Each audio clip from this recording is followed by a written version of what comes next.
हाँ जी, ऐसा ही हो। Okay sir. सर क्लास शुरू करें। हाँ, स्टार्ट करते हैं। अस्सलाम वालेकुम मोहम्मद, कैसे हो? वालेकुम अस्सलाम सर, मैं ठीक। आप सुनाएं। अल्लाह का शुक्र। क्या चल रहा है भाई? सर ट्रॉफी जीते हैं आज क्या क्रिकेट में। बात है। जबरदस्त, बस बहुत फिर अच्छे आपने हो। हल्का दे दिया अपने स्टूडेंट को। नहीं नहीं, मैंने क्यों हल्का लेना है भाई, मुझे तो पता है कि भाई ये स्टूडेंट के अंदर जो पोटेंशियल है ना, तो वो इंशाल्लाह। खुजैमा भी था टीम हाँ में? जी, सेम टीम है मेरी खुदैमा की। अच्छा। किधर कहीं गए हुए थे आप लोग? Sir LMS. अच्छा, जबरदस्त। क्या बात है। सही है भाई, ऐसे ही लगे रहो, नाम रोशन करो। अच्छा, तो आज वैसे ना हम लोग स्टार्ट करने लगे हैं प्रोबेबिलिटी वाला चैप्टर। ठीक है। जी मुतीब, आप मुझे बता दो कि आपने अभी आप लास्ट टाइम मेरी जब आपसे बात हो रही थी, आप बता रहे थे कि आपने कुछ चैप्टर्स खुद से किए हैं। वो मैं आपको यस अगर कुछ रहता भी है तो मैं आपको वो पीछे से करवा दूंगा सेपरेटली। सर आपने शायद अभी कोऑर्डिनेट ज्योमेट्री करवाई थी। नहीं, वो तो P1 के अंदर थी ना। एस जी वन जी। की बात कर रहा हूँ। S1 आपने बिल्कुल स्टार्ट किया है कोई खुद से कि नहीं? S1। नहीं सर, S1 अभी स्टार्ट नहीं किया मैंने। चलो ठीक है। ये अभी प्रोबेबिलिटी वाला चैप्टर है ना, इसके अंदर मोस्ट ऑफ द थिंग्स जो हैं वो ओ लेवल से रिलेटेड है, कुछ चीजें जो है ना वो बिल्कुल नहीं है। तो ओके। वो साथ साथ हम कर लेंगे, तो आई गेस वो आप इजीली अंडरस्टैंड कर जाओगे।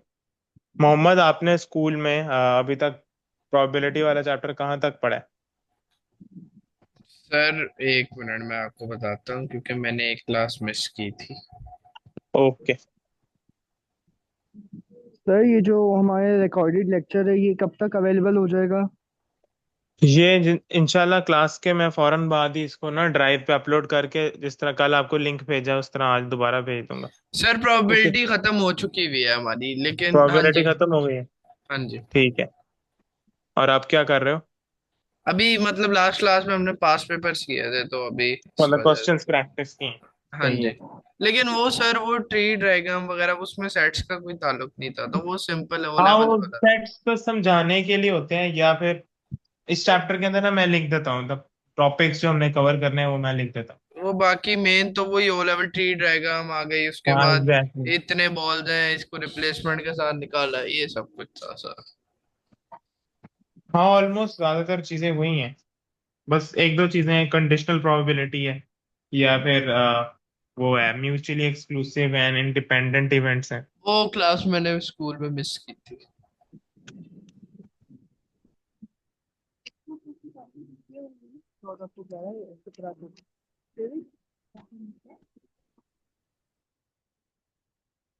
अच्छा, तो टॉपिक्स टू कवर जो है,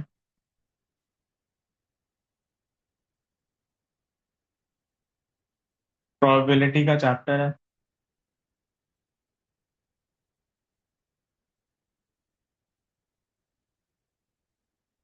हमारे टॉपिक्स टू कवर हैं: नंबर 1, हिस्ट्री डायग्राम्स।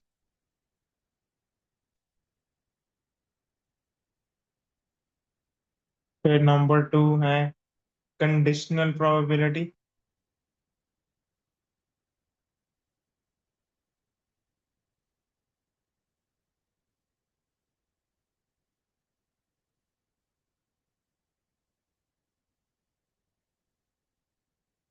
फिर we have mutually exclusive and,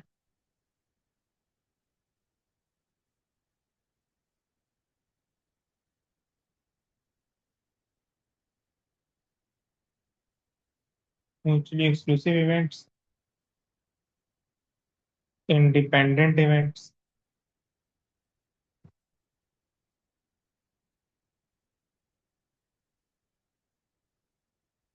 ठीक है, तो ये हमारे मेन टॉपिक्स ऑफ कंसर्न है, और इसके बाद एक और चीज भी है विच इज रैंडम वेरिएबल्स की प्रोबेबिलिटी।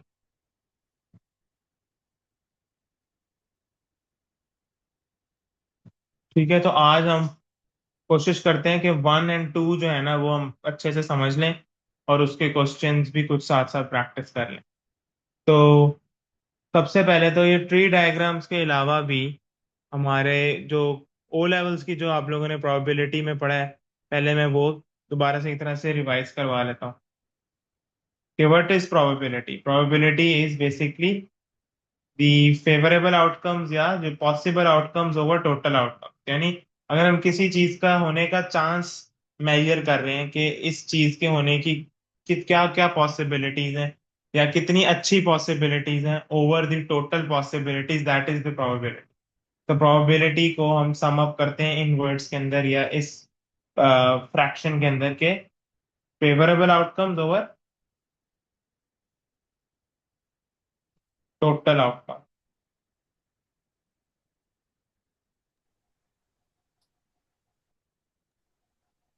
जैसे कि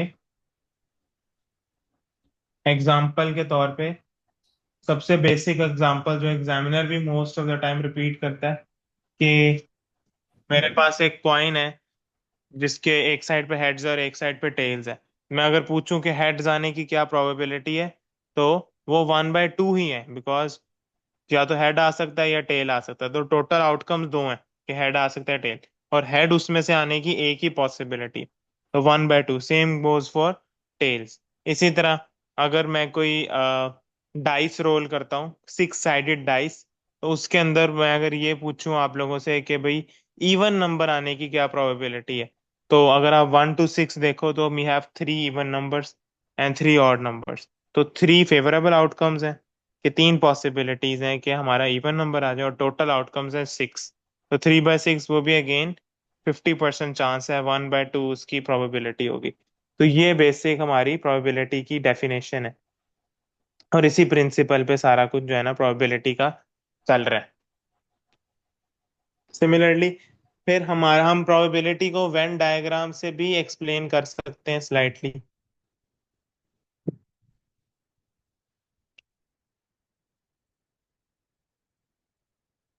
कि अगर हमारे पास दो इवेंट्स हैं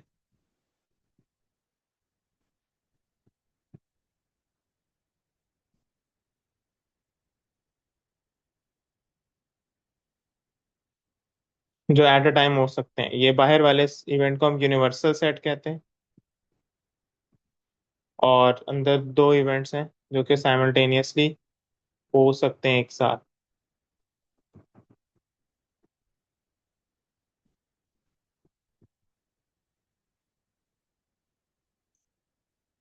एक इवेंट ए है, एक इवेंट बी है। हम फॉर एग्जांपल ले लेते हैं, इवेंट ए है कि आ, आज जो है वो क्लाउडी डे है, और इवेंट बी हम कह देते हैं कि एक रेनी डे कह सकते हैं, और इवेंट बी है कि मैं जो है वो बाय बस स्कूल जा रहा सर वो मैसेज का रिप्लाई करते हैं, वो पूछ रहा हूँ। था। ओके,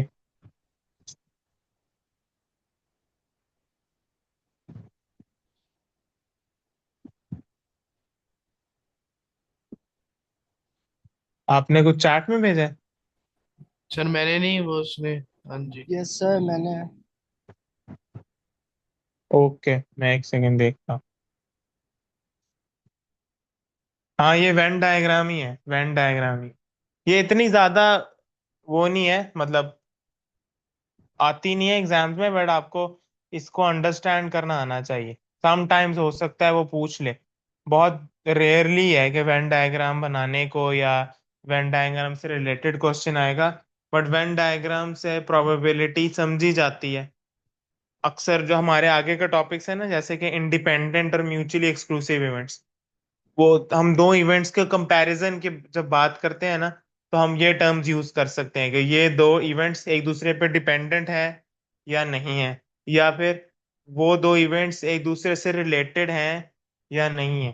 तो वो तो उसके लिए अगर आपके पास एक विजुअल रिप्रेजेंटेशन हो वेन डायग्राम्स की फॉर्म में, तो वो समझने में आसानी रहती है।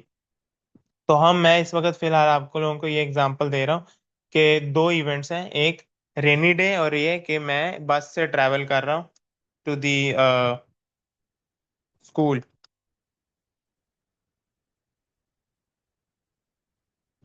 ठीक है, अब ये दो इवेंट्स बाय चांस हो रहे हैं, इनका जरूरी नहीं कि इनका ये एक साथ होना जरूरी नहीं है। तो अगर ये मतलब मेरा बी जो इवेंट बी है, by bus travelling to the school, it is not dependent upon the rainy day. तो इसका मतलब ये दो इवेंट्स क्या होंगे? ये दो इवेंट्स इंडिपेंडेंट इवेंट्स हैं। यानी कि मेरा इवेंट ए और मेरा इवेंट बी एक दूसरे पे डिपेंड नहीं करता। मतलब अगर जिस दिन बारिश हो रही है, हाँ, उस पे ये बारिश होने से ये जरूर है, क्या हो सकता है मैं बस से चला जाऊं, लेकिन बस पे जाने से बारिश का होना वो मैटर नहीं करता। हो सकता है मैं रोज बस से जाता हूँ और मेरा रोज का मामूल हो, तो वो bye bus travelling does not जो है ना वो मेरा रेनी डे या वेदर के आउटकम को चेंज नहीं करेगा। तो वो इस तरह के सिनेरियोज को हम समझने के लिए वेन डायग्राम्स बनाते हैं। ठीक है, और वेन डायग्राम्स के अंदर और भी कुछ कॉन्सेप्ट्स होते हैं या कुछ फॉर्मूलाज हैं जो कि हम सीखते हैं, जो इस चैप्टर का पार्ट है। जैसे कि अगर दो इवेंट्स हैं, आ,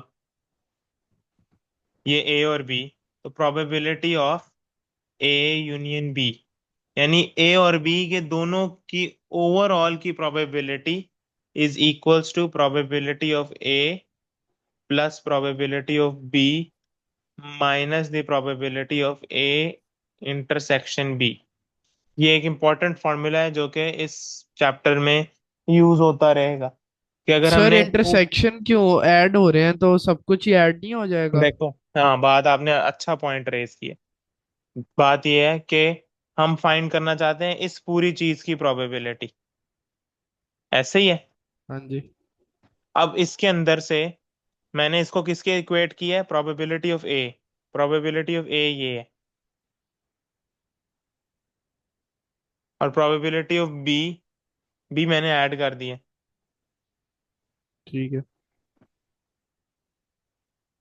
अब कौन सी चीज है जो दो दफा शेड हो गई है? ये जो दरमियान वाला पोर्शन दो कॉमन। दफा शेड हो गया है ना, हाँ जी। Common part.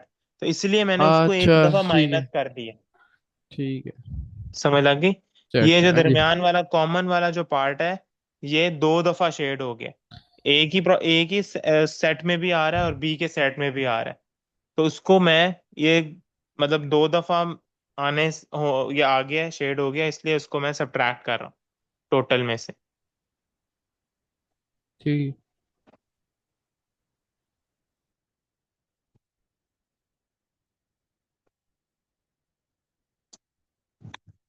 ठीक है, फिर हमारे पास आ, हाँ, हमारे पास एक फिर ट्री डायग्राम्स है बाकी, फिर जो दूसरे फॉर्मूलाज है कंडीशनल प्रोबेबिलिटी के और इंडिपेंडेंट इवेंट्स के और म्यूचुअली एक्सक्लूसिव इवेंट्स के, वो फिर हम बाद में करते हैं। अब ट्री डायग्राम में भी हम बहुत सारे मतलब किसी भी सिनेरियो को रिप्रेजेंट कर सकते हैं। जैसे कि मैं ये कहता हूँ कि मैंने दो चीजें एक साथ परफॉर्म की हैं। थ्रोइंग अ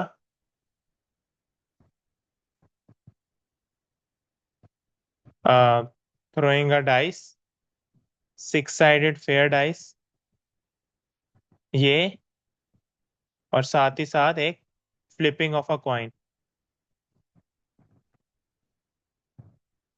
ये दो चीजें मैंने साइमल्टेनियसली की हैं। अब इन दो चीजों के पॉसिबल आउटकम्स भी हैं, वो उसके लिए आपको बनानी पड़ेगी पॉसिबिलिटी डायग्राम, या सैंपल स्पेस कहते हैं उसे। या तो पॉसिबिलिटी डायग्राम बनानी पड़ती है, और या फिर सैंपल स्पेस आपको कंस्ट्रक्ट करनी पड़ेगी। ये दोनों चीजें बेसिकली क्या है? ये दोनों चीजें हमें हर तरह की पॉसिबिलिटी लिस्ट डाउन करने का वो एक तरीकेकार है। सैंपल स्पेस में भी आप हर पॉसिबिलिटी को मेंशन करते हो, और पॉसिबिलिटी डायग्राम में भी हर पॉसिबिलिटी, हर रिजल्ट को आप मेंशन करोगे। अब हमारे पास क्या क्या ऑप्शंस हैं? सैंपल स्पेस में मैं फॉर एग्जांपल लिख सकता हूँ ऐसे कि मेरा फॉर एग्जांपल पहली दफा हेड आया और साथ में वन आ गया, ये एक पॉसिबिलिटी है। फिर दूसरा पॉसिबिलिटी क्या है? हेड के साथ टू आ गया। इस तरह सिक्स पॉसिबिलिटीज इधर की हैं। हेड थ्री, फिर हेड फोर, फिर हेड फाइव, और फिर हेड 6। ये 6 पॉसिबिलिटीज है। सिमिलरली टेल्स के साथ भी यही यही पॉसिबिलिटीज है कि 1 आएगा या 2 आ सकता है, फिर सिमिलरली 3 आ सकता है। तो ये मैं सारी पॉसिबिलिटीज जो मेंशन कर रहा हूँ, this is called a sample space. और पॉसिबिलिटी डायग्राम में भी यही होता है कि मैं इधर एक टेबल सा कंस्ट्रक्ट करता हूँ जिसके अंदर मैं हर तरह का जो है ना वो पॉसिबिलिटी को देख लेता हूँ। यानी मैं इधर फॉर एग्जांपल लिख देता हूँ कि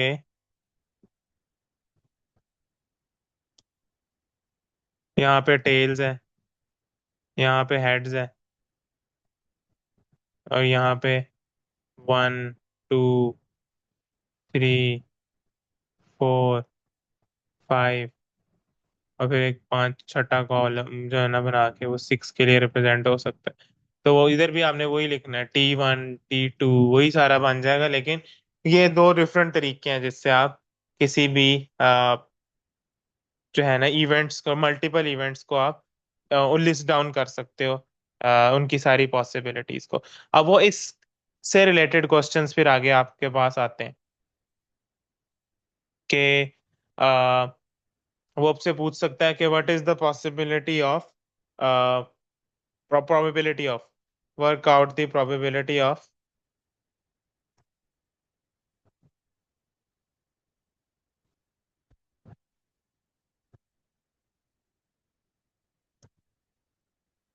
getting a heads and an even number।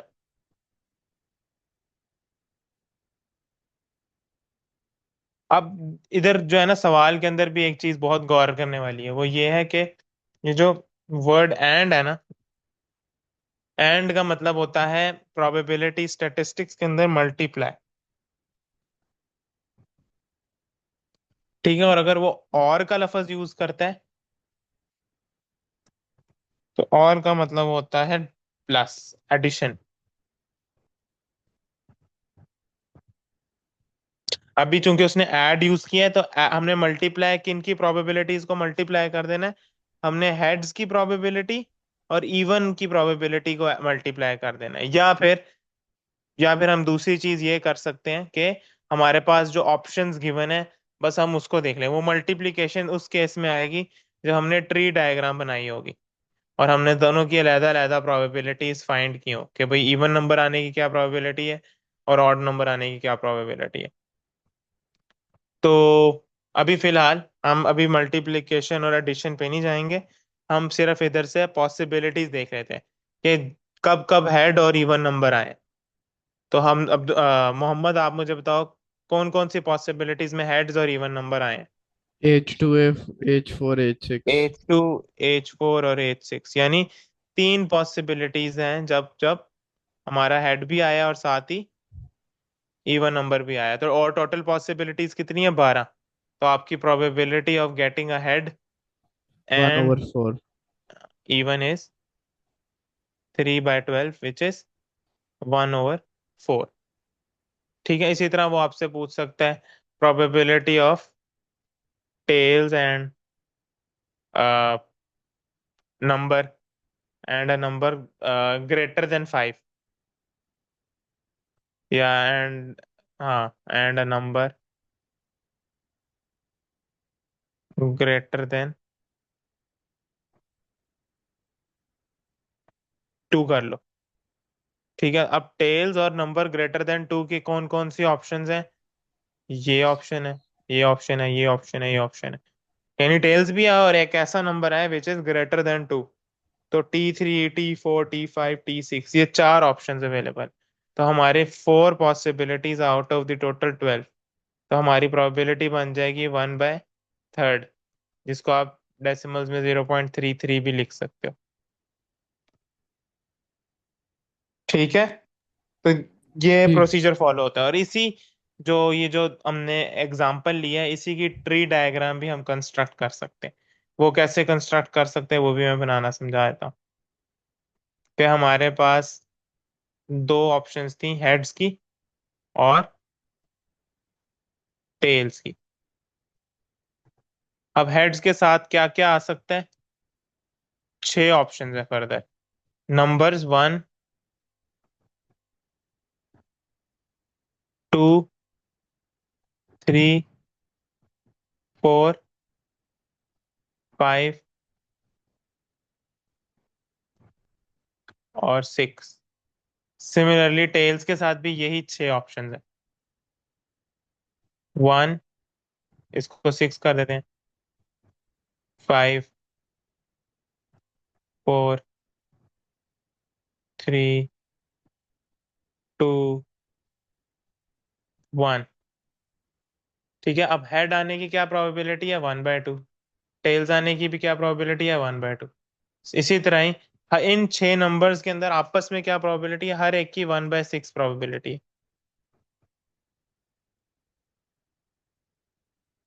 क्योंकि एक डाइस में 6 नंबर्स में से हर नंबर एक ही दफा आ सकता है ना। जी। सिमिलरली नीचे भी ऐसा ही है, 1/6। मुतीब, आपने कुछ पूछना है?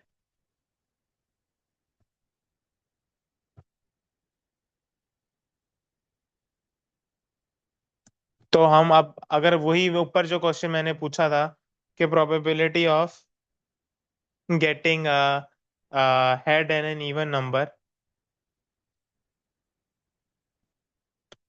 तो उसकी क्या क्या अब आपके पास वो है, रूट्स क्या बनते हैं? एक वो हमारा रूट बन जाएगा, अ, इधर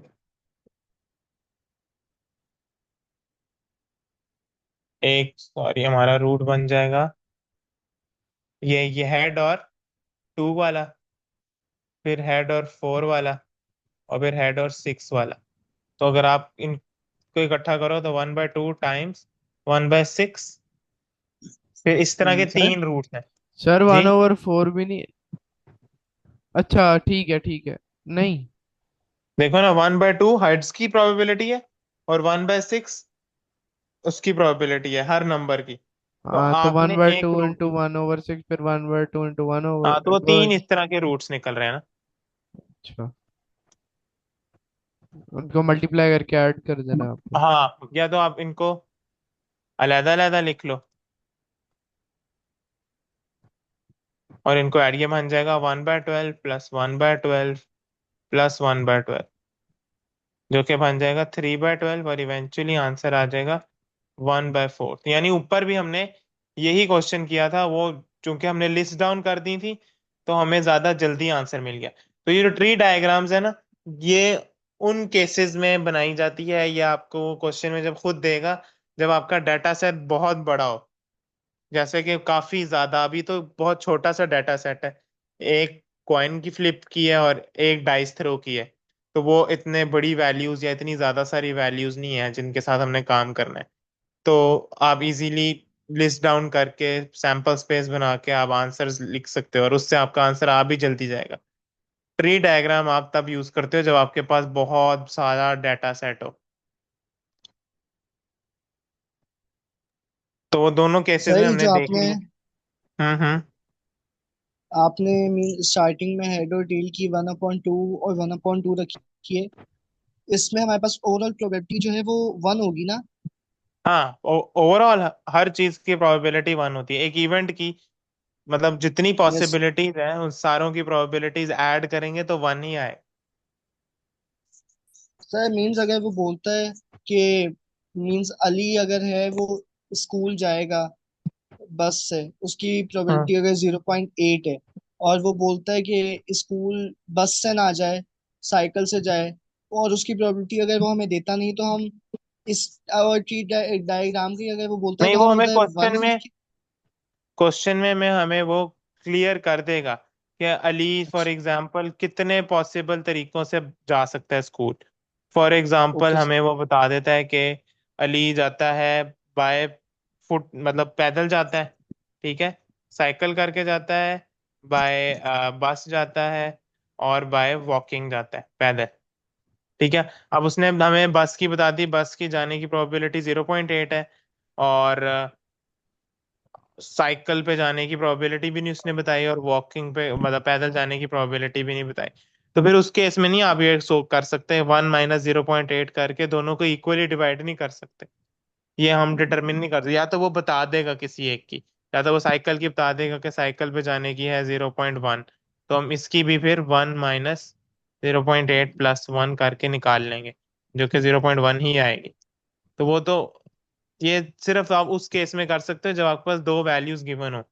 या तो वो हमें ये बता देगा कि वो सिर्फ जाता ही बस और साइकिल से है, तो फिर हाँ हम निकाल सकते हैं साइकिल पे जाने की probability 1 - 0.8, which is going to be 0.2। Okay sir. ठीक है। तो यस सर। अब एक क्वेश्चन करते हैं जिसके अंदर ट्री डायग्राम्स हो। तो मैं बस 1 मिनट के अंदर आप लोगों के लिए क्वेश्चन निकाल रहा हूँ।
चलो ये क्वेश्चन करते हैं।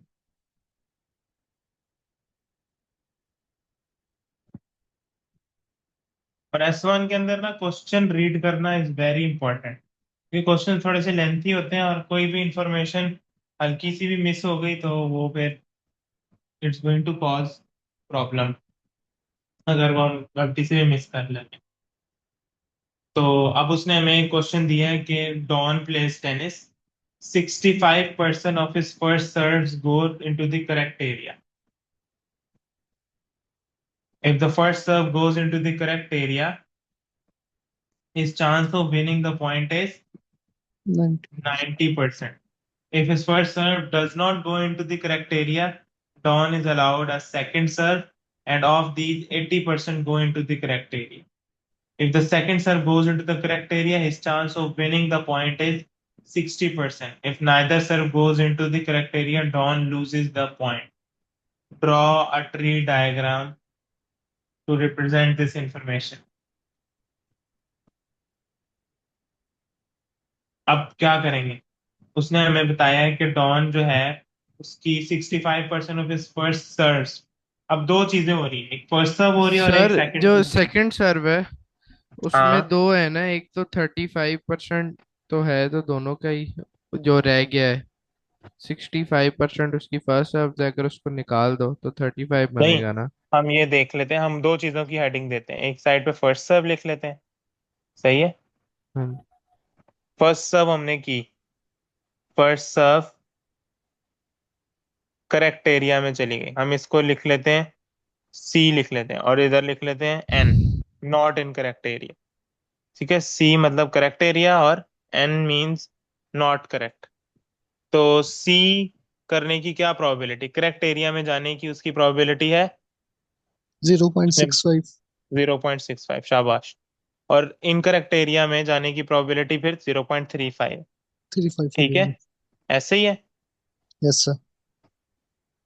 फिर उसने हमें एक और चीज आगे फर्दर बताई है। उसने कहा है अगर उसकी सर्फ करेक्ट एरिया में चली जाती है, एग्जीक्यूट हो जाती है, तो उसका जीतने का पॉइंट, विन करने की प्रोबेबिलिटी क्या है, वो है 90%। तो हम इसके आगे लिखते हैं विन एंड लूज। तो विन करने की आगे की प्रोबेबिलिटी हम लिख लेते हैं 0.9, एंड लूज होने की प्रोबेबिलिटी फिर 0.1। ठीक है मोहम्मद, समझ आ रही है? जी जी सर। ठीक है, ये सर अभी अगर पहली मीन्स जी करेक्ट जी। एरिया में जाएगा भी तो जब भी दो चांसेस होंगे, या तो वो जीत सकता है या फिर वो लूज कर हाँ सकता है। वही ना, मतलब उसने सर्फ फेंकी, अब जरूरी नहीं है कि वो जीत जी। जाए, उसमें भी चांसेस है कि वो लूज कर सकता है। ठीक है, ओके। अब इसी तरह अगर वो इनकरेक्ट एरिया में जाएगा, तो अब उसको एक वो मिलेगी, सेकंड सर्व करने की अपॉर्चुनिटी मिली है यहाँ पे। ठीक है, सेकंड सर्व करने की अपॉर्चुनिटी तभी मिलेगी जब वो पहली दफा इनकरेक्ट एरिया में थ्रो करेगा। यानी ये एन के बाद से इसकी सेकंड सर्व का सिचुएशन स्टार्ट होगी। तो उसके बाद जब वो सेकंड सर्व इधर से करेगा, इधर मैं लिख लेता हूँ ऊपर, ये सेकंड सर्व होने लगी है। तो सेकंड सर्व में भी दो पॉसिबिलिटीज हैं कि या तो करेक्ट एरिया में या तो इनकरेक्ट एरिया में। करेक्ट एरिया में जाने की क्या प्रोबेबिलिटी है उसने बता दिया हमें क्वेश्चन में, कि जब वो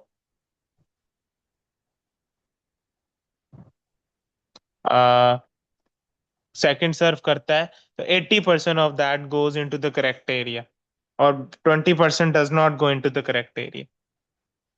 और जब वो 80% भी जाती है, तो उसके अभी विनिंग का चांस वो है, क्या नाम है, 60% है। तो यानी इधर की प्रोबेबिलिटी, करेक्ट एरिया में जाने की प्रोबेबिलिटी 0.8 है, और इनकरेक्ट एरिया में जाने की प्रोबेबिलिटी 0.2 है। और इसके बाद भी फर्दर विन एंड लॉस की प्रोबेबिलिटी क्या है,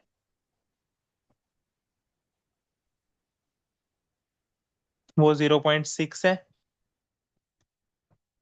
और लूज होने की प्रोबेबिलिटी 0.4 है। और जब दोनों उसने इनकरेक्ट सर्व्स करवा दी हैं, तो वो 100% लॉस की प्रोबेबिलिटी है। इसके आगे तो विन की प्रोबेबिलिटी है ही नहीं। तो हम इसको 1 भी लिख सकते हैं, वरना ना भी लिखो तो वो मैटर नहीं करेगा। ठीक है, जब दो इनकरेक्ट सर्व्स हो गई हैं, तो वो उसने पॉइंट लूज करना ही करना है। एक इनकरेक्ट सर्व की है तो उसको सेकंड चांस मिला है, और उस पर 0.8, मतलब उसकी प्रोबेबिलिटी है कि सर्व करेक्ट एरिया में जाएगी, और उसके बाद भी विन होने का प्रोबेबिलिटी 0.6 है। अब उसने कहा है हमने पहले पार्ट में तो ट्री डायग्राम बनानी थी, वो जो जो कि हमने कंस्ट्रक्ट कर ली है। अब वो कह रहा है using your tree diagram find the probability that Don loses the point. अब आप दोनों मुझे बताओ, वो पॉइंट किन किन केसेस में लूज कर सकता है, कितने पॉसिबल रूट्स बनते हैं? सर एक तो करेक्ट और लूज भी हो, ठीक है, और एक इनकरेक्ट और इनकरेक्ट हो। नहीं। पहली मतलब फर्स्ट सर्व इनकरेक्ट हो, फिर सेकंड सर्व करेक्ट हो, और फिर भी पॉइंट लूज कर जाए, ये लूज दूसरी करके। सिनेरियो है। और तीसरा सिनेरियो यस। ये है कि दोनों सर्व्स वो इनकरेक्ट करे, तो वो पॉइंट हार जाएगा। तो हमारे पास तीन पॉसिबल सिनेरियोज हैं, थ्री पॉसिबिलिटीज हैं कि पॉइंट लूज होने के। उन तीनों पॉसिबिलिटीज की प्रोबेबिलिटीज निकाल के ऐड कर लेते हैं। तो पॉसिबिलिटी वन क्या है, कि हम लोग ये करेक्ट वाला में रूट जाना। बनता है, ये रूट सही है, करेक्ट, और first serve is correct and he still loses the point. तो वो हम लिख लेते हैं 0.65 टाइम्स 0.1। ठीक है, ये पहली पॉसिबिलिटी है। दूसरी पॉसिबिलिटी क्या है, 0.35, यानी उसने पहली सर्व इनकरेक्ट करवाई, दूसरी सर्व उसने सही करवाई, और फिर भी वो पॉइंट हार गया, विच इज 0.4। यानी मैं इस रूट पे जा रहा हूँ। ठीक है, इनकरेक्ट, फिर second serve is correct and he still loses the point. तो ये मैंने रूट फॉलो किया, एंड प्रोबेबिलिटी सबको मैंने मल्टीप्लाई कर दी और लास्ट रूट इज के उसने दोनों सर्व्स ही इनकरेक्ट करवाई हैं, जिसका अल्टीमेटली ये प्रोबेबिलिटी बनती है 0.35 × 0.2 टाइम्स 1। अब इन तीनों को मैं ऐड कर दूंगा तो मुझे उसके लूज होने की प्रोबेबिलिटी पता चल जाएगी, यानी probability of losing the point is.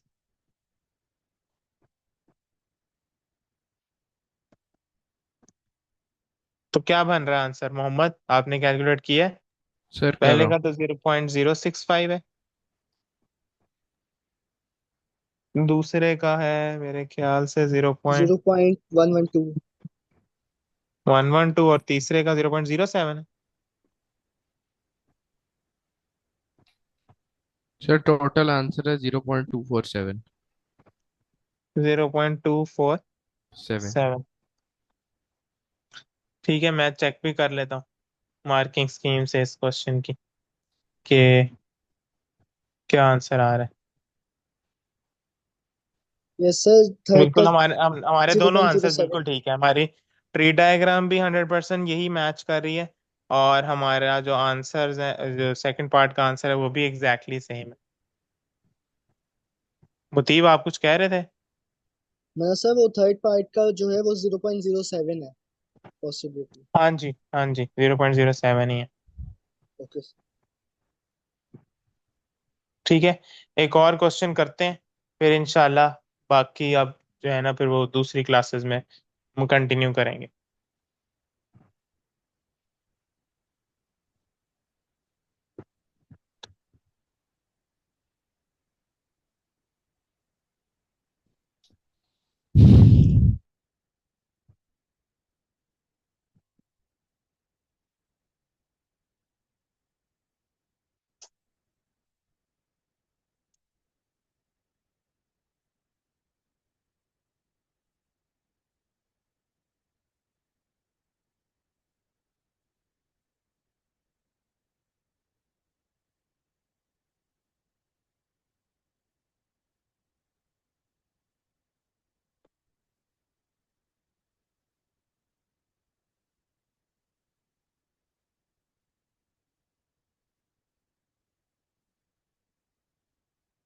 ठीक है, ये क्वेश्चन है हमारे सामने, इसकी भी हमने एक ट्री डायग्राम कंस्ट्रक्ट करनी है और फिर उसके फर्दर जो नीचे फॉलो अप क्वेश्चंस है वो सॉल्व कर। क्वेश्चन ये है कि there are 3 sets of traffic lights on Karin's journey to work. The independent probability that Karine has to stop at the first, second, and third set of traffic lights are 0.4, 0.8, and 0.3 respectively. Draw a tree diagram to show this information. अब वो कह रहे हैं 3 consecutive एक तरह से traffic lights हैं रास्ते में। अब पहले पे रुकने की प्रोबेबिलिटी क्या है? 0.4। दूसरे पे रुकने की प्रोबेबिलिटी 0.8 और तीसरे पे रुकने की प्रोबेबिलिटी 0.3 है। तो आपने इस सारी इंफॉर्मेशन को एक ट्री डायग्राम की फॉर्म में रिप्रेजेंट कर देना है।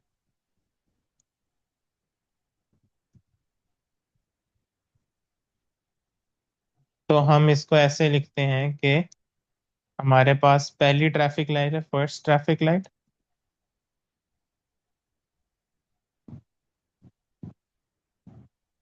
सर, ये इंडिपेंडेंट प्रोबेबिलिटी क्या शो करवा रही है? इंडिपेंडेंट प्रोबेबिलिटी वो ये कह रही है कि ये जो मतलब पहली ट्रैफिक लाइट पे रुकना दूसरी ट्रैफिक लाइट पे रुकने के उनके आपस में कोई रिलेशन नहीं है, हर एक पे रुकने की प्रोबेबिलिटी डिफरेंट है।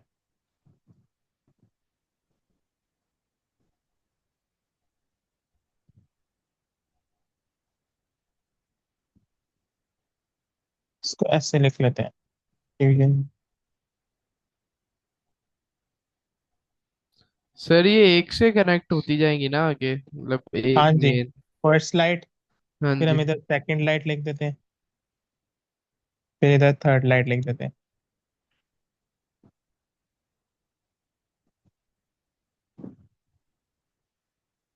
पहले हम इधर बनाते हैं कि हमारी जो फर्स्ट लाइट है वो की दो पॉसिबिलिटीज हैं, या तो रेड है या ग्रीन है। येलो पे तो चलो उतना मसला नहीं है, ठीक है। अब पहले पे स्टॉप हो गए हम, अब दूसरे पे भी दो पॉसिबिलिटी, रेड और ग्रीन की पॉसिबिलिटी, और फिर तीसरे पे भी। सर लिखा है सामने, आपको लिख रहे हैं।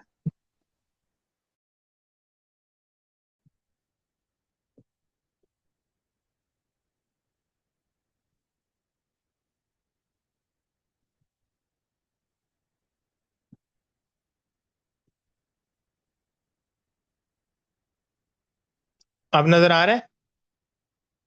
Yes sir. ठीक है, तो इधर मतलब ये सारे मैं पहले बना देता हूँ, फिर इसको हम इधर प्रोबेबिलिटीज लिख।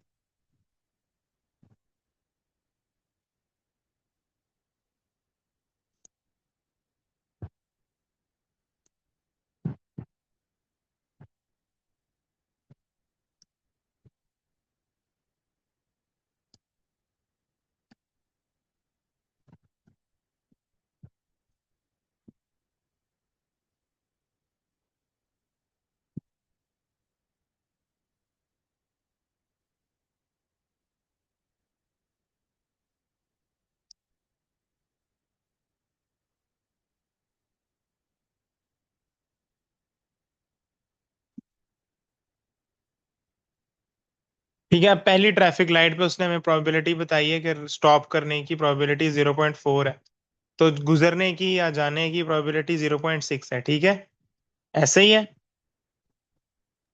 जी सर। फिर उसने हमें कहा है सेकंड सेट ऑफ लाइट पे रुकने की प्रोबेबिलिटी 0.8 है, तो गुजरने की 0.2 है। इसी तरह ही अगर हम पहली दफा गुजर जाते हैं ग्रीन लाइट से, स्टॉप नहीं करते हैं, तो दूसरी दफा स्टॉप करने की प्रोबेबिलिटी 0.8 ही रहेगी, और ग्रीन लाइट की 0.2 ही रहेगी। और थर्ड पे भी इसी तरह ही 0.3 स्टॉप करने की उसने बताई हुई है, और 0.7 इज टू गो। तो हम सब पे, सब रेड लाइट्स पे 0.3 और ग्रीन लाइट्स पे 0.7।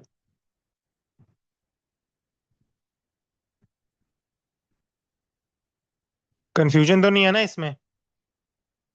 नहीं सर, बस यही है ना, एक लाइट से कनेक्ट हो रहा है फर्स्ट लाइट से और आगे हाँ, जाता जा रहा है, बस यही है। एग्जैक्टली ऐसे ही। तो ऐसे ही किया। बहुत सारी पॉसिबिलिटीज हो सकती है ना, या तो आप तीनों पे रुक गए हो, या जी आप सर, पहली पे रुके हो, ऐसे ही किया, अगली मुझे दोनों यही पे अब कंफ्यूजन वो। थी, मुझे था हर उसका अलग अलग से बना के कोई सिस्टम नहीं होगा। नहीं, इसके साथ ही लिंक करना है।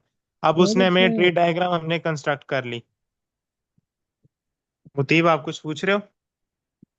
सर स्टॉप लाइट्स जो बात कर रहे हैं वो तीन की कर रहे हैं, तो हम सिर्फ रेड और ग्रीन लेंगे, येलो भी तो आ सकता है ना बीच में।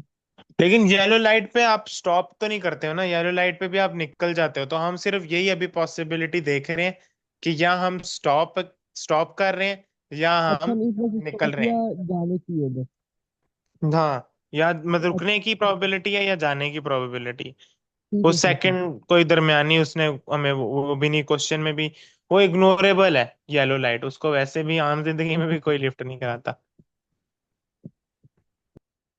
बहरहाल, क्वेश्चन पार्ट बी जो है इसका, वो कह रहा है find the probability that Karin has to stop at each of the first two sets of light but does not have to stop at the third set. यानी पहली दो लाइट्स उसको रेड मिली हैं, हम लिख लेते हैं, फर्स्ट टू रेड है और आखिरी ग्रीन है।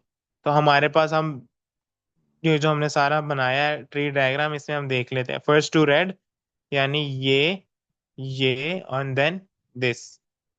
तो हमने ये रूट फॉलो करना है, इसके साथ हम लिख लेते हैं 0.4 टाइम 0.8 टाइम 0.7। तो हम इसको मल्टीप्लाई करते हैं तो हमें आंसर पता चल जाएगा कि उसकी प्रोबेबिलिटी क्या बन रही है।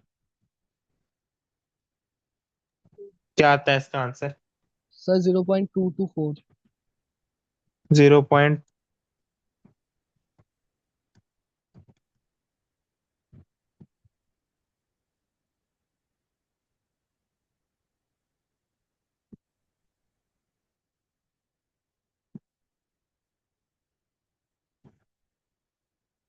सर जी स्क्रीन नहीं शो हो रही। हाँ, पता नहीं भाई, इसको कुछ हो गया है।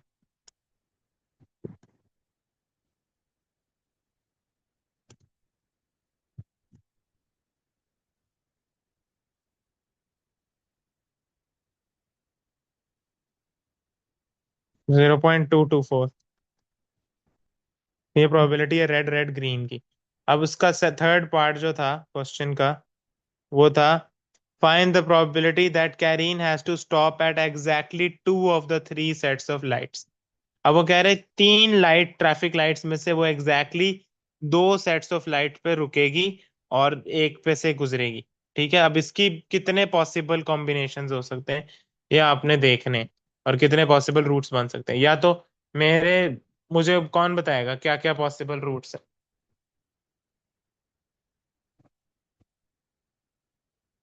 कि वो एग्जैक्टली तीन लाइट्स ट्रैफिक लाइट्स में से एग्जैक्टली दो पे रुके और एक पे ना रुके।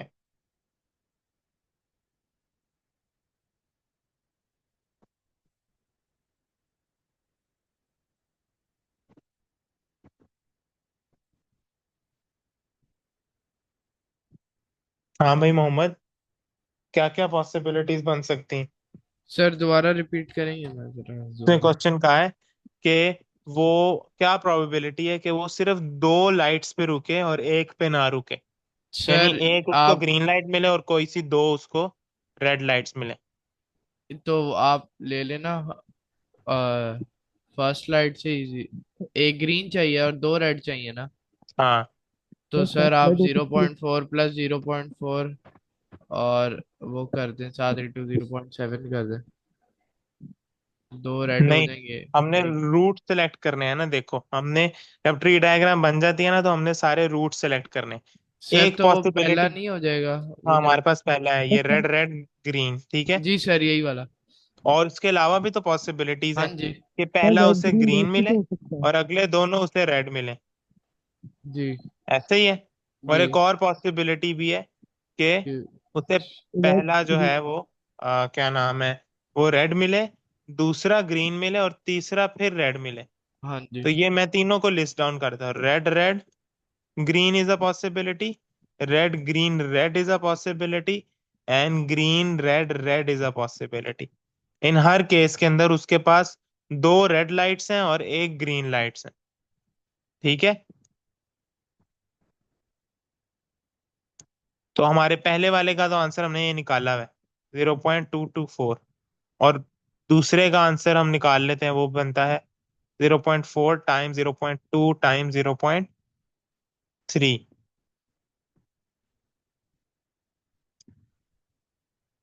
और तीसरे का आंसर क्या है? 0.6 टाइम 0.8 टाइम 0.3। अब आपने इन तीनों के आंसर्स निकाल के मुझे बताने हैं कि दूसरे वाले का क्या आंसर बनता है और तीसरे वाले का। फिर हम इन तीनों को ऐड कर देंगे तो हमारे पास ये टू रेड लाइट्स और exactly one green sir light की दूसरे का है प्रोबेबिलिटी जीरो है। Point zero two four 0.024। हाँ जी। अच्छा, इधर और लिख लेते हैं अगला जीरो है पॉइंट जीरो टू फोर 0.144। और 0.144। और हम इनके आंसर्स को ऐड कर देते हैं तो हमारे पास टोटल प्रोबेबिलिटी क्या आ गई? 0.024 प्लस 0.144 प्लस 0.224। 0.392। 0.392 हमारी प्रोबेबिलिटी आ गई है। ठीक है, अब जो लास्ट पार्ट है ना इस क्वेश्चन का वो है कंडीशनल प्रोबेबिलिटी। कंडीशनल प्रोबेबिलिटी कैसे पता चलती है भाई? क्वेश्चन में वो पूछ रहा है अगर वो ये लफ्ज यूज कर ले गिवन दैट। जिस क्वेश्चन में भी वो गिवन दैट का लफ्ज इस्तेमाल कर लेगा, given that is a clear indication of conditional conditional probability. Property. Conditional probability basically दो इवेंट्स को इस तरह रिलेट करती है कि वो हमसे पूछ रहा है कि एक चीज हो गई है, यानी given that one of the event has happened, तो दूसरे इवेंट की अब होने की क्या प्रोबेबिलिटी है? एक इवेंट हो गया है तो दूसरे इवेंट की होने की प्रोबेबिलिटी क्या है?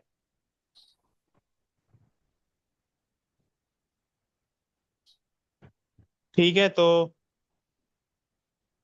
हमारे पास इसका जो फॉर्मूला है ना, इसकी एक वो भी होती है, क्या नाम है, इसको रिप्रेजेंट हम करते हैं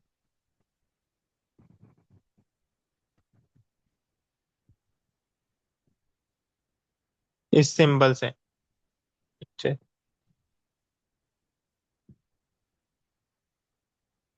जैसे कि probability of A dash B, इसका मतलब है कि ए गिवन बी, ये गिवन दैट है। इस लाइन का मतलब है given that B has happened. तो आपने ए की प्रोबेबिलिटी बतानी है।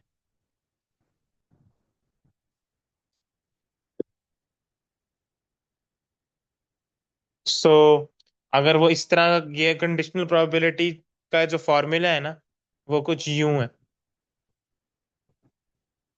probability of A given B basically means probability of A intersection B and the probability of B। या आप ऊपर इंटरसेक्शन नहीं लिखोगे तो आप ये लिख सकते हो probability of A and B, यानी दोनों में जो कॉमन है, जब दोनों एक साथ हो रहे हैं, उस चीज की probability over the probability of the event which has happened। ठीक है, तो अभी इस क्वेश्चन के साथ हम समझ लेते हैं कंडीशनल प्रोबेबिलिटी के कॉन्सेप्ट को। उसने क्वेश्चन में कहा है find the probability that Karin has to stop at the first set of lights given that she has to stop at exactly two sets of lights.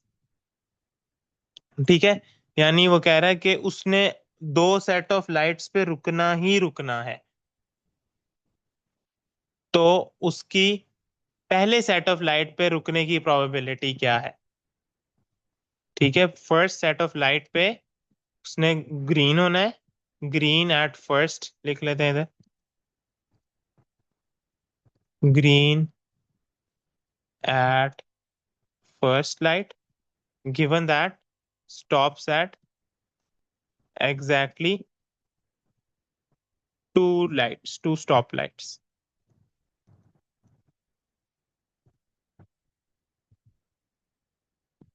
अब पहले में ग्रीन और दो स्टॉप लाइट्स की आपस की प्रोबेबिलिटी क्या है? इसका मतलब वो पहले, अब हमने ये हमारे पास जो ये सेकंड इवेंट है जो हो चुका है, उसकी प्रोबेबिलिटी हमने पिछले पार्ट में निकाल ली है। वो ये थी कि जब वो एग्जैक्टली दो स्टॉप लाइट्स पे रुकी है, दो रेड लाइट्स पे रुकी है एग्जैक्टली, तो वो उसकी टोटल प्रोबेबिलिटी है 0.392। अब इन दोनों की आपस में, ये दोनों चीजों की आपस में होने की इंटरसेक्शन क्या है? कि वो पहली स्टॉप लाइट पे ग्रीन उसको मिले लाइट, पहली ट्रैफिक लाइट पे उसे ग्रीन मिले, और वो दो लाइट्स पे भी रुके, कोई सी आगे की दोनों रेड लाइट्स पे भी रुके। यानी वो इस सिनेरियो की बात कर रहा है क्वेश्चन के अंदर, ग्रीन रेड रेड, इसको मैंने ग्रीन से जो है ना वो सर्कल किया हुआ है, तो वो ये लास्ट वाली ऑप्शन की बात कर रहा है। तो 0.144 over 0.392, this is the conditional probability for this particular case.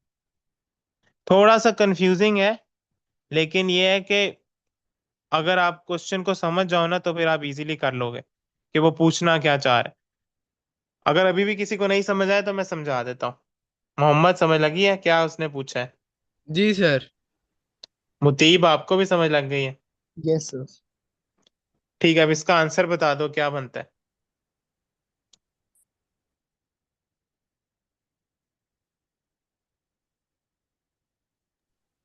एक मिनट।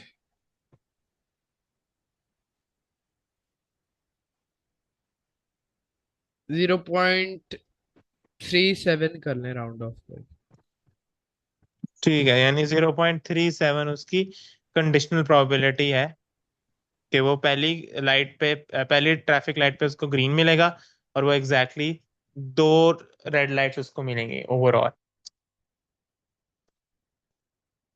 अच्छा, जो ऊपर हमने एक क्वेश्चन जो टेनिस वाला हम कर रहे थे, उसके अंदर भी कंडीशनल प्रोबेबिलिटी का एक पार्ट था, मैंने उस वक्त करवाया नहीं। तो अब चूंकि हम लोगों ने फॉर्मूला समझ ली है, हम उस क्वेश्चन को भी देख लेते हैं। उसकी कंडीशनल प्रोबेबिलिटी का क्वेश्चन मैं आप लोगों को बताता हूँ क्या था।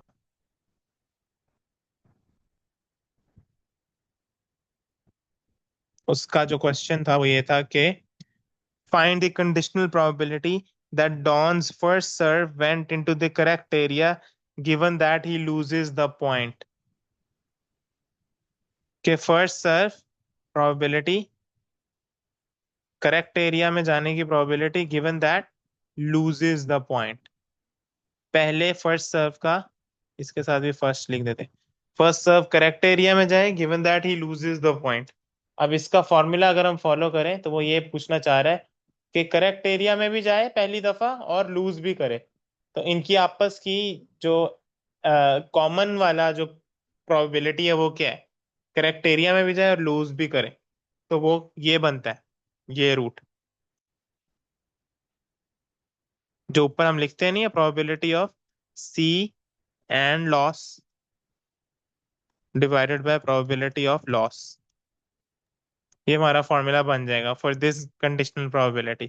The probability of the serve going into the correct area and still losing the point is actually ये जो सर ऑरेंज से मैंने सर्कल किया था ये वाला रीजन, जो कि बन जाएगा हमारा 0.65 टाइम्स 0.1, और probability of losing the point is वो हमने नीचे निकाला था ये 0.247। और अब हम इनको आपस में डिवाइड कर देंगे तो हमें ये कंडीशनल प्रोबेबिलिटी भी पता चल जाएगी, जो कि 0.065 डिवाइडेड बाय 0.247 है। इसका आंसर क्या बनता है?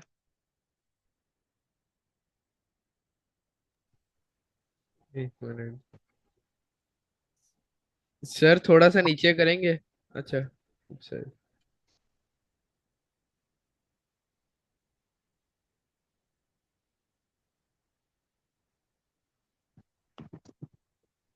0.247। वो तो कह रहा है 0.263 आ रहा है, 247 तो पहले ही आ गया था भाई। सर नीचे ऐड किया मैंने। नहीं, क्या मतलब? सर थोड़ा सा नीचे करेंगे, वो स्क्रीन ही पूरी नहीं आ रही नजर। ये वाला हम कर रहा हूँ, ये वाला, ये इसको कर रहे हैं, इस फ्रैक्शन को सॉल्व कर रहे हैं हम, समझ लगी? जी जी। Zero sir point zero six five उधर ओवर क्या आ जीरो रहा है पॉइंट आंसर? 0.263। चलें सर, कह दें ठीक है, सही है। क्यों तुम्हारा नहीं आ रहा? नहीं नहीं, सही है सही है, मेरा भी सही है। चलो सही है। जोन मैं फिर आउट हुआ। अभी क्लास हम खत्म करते हैं, ठीक है? 12 बज गए रात के, तुम लोगों के स्कूल्स भी हैं, मैंने भी सुबह जाना है। तो इंशाल्लाह फिर मैं आज क्वेश्चंस भेजता हूँ, ये रिकॉर्डिंग भी शेयर कर देता हूँ, और फिर वो प्रैक्टिस करने हैं, ठीक है? फिर इंशाल्लाह नेक्स्ट क्लास हमारी वेडनेसडे को है। ठीक है। ओके। ओके सर, अल्लाह हाफिज। अल्लाह हाफिज। अल्लाह हाफिज। अल्लाह हाफिज मुतीब।